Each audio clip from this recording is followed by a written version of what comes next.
On July 13, 1991, I wrote a letter to Conrad Shega, one of my best friends in Saudi. I told him of my first two jobs in 1989, the year when we landed in Winnipeg. EDP hired me as data entry operator, keying details printed on airlines tickets. Accustomed on male office environment in Saudi, surrounded by female workers, made me conscious. And I had a supervisor stunning as Sharon Stone. She has shapely legs and milky thigh. It disturbed me. She sprinkles magnetic field on my terminal. It choked my fingers typing. Result, my 3 weeks probationary period ended. I ran short, uniting speed and accuracy in typing. Orderly is my second job at Tuxedo Villa Nursing Home.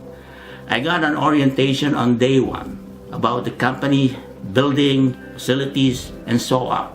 On day two, assigned at Station L, vegetable section, they called it.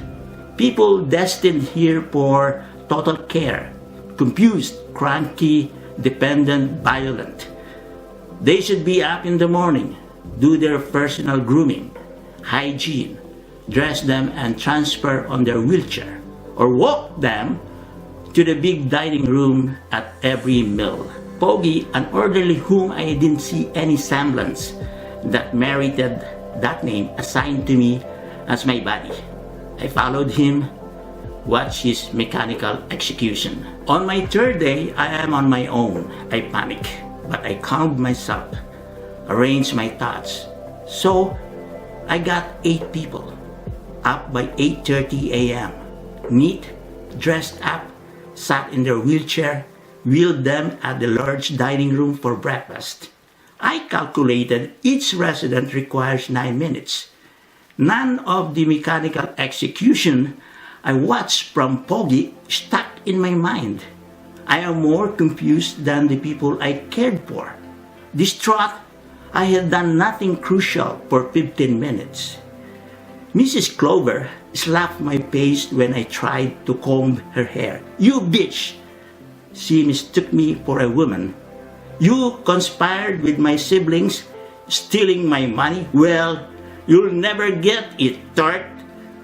Scared, I liked to run and quit. My 8 residents arrived last in the large dining room. One by one, as I brought them, meaningful glances among the orderlies, nurses, healthcare aides, dietary technician flew around.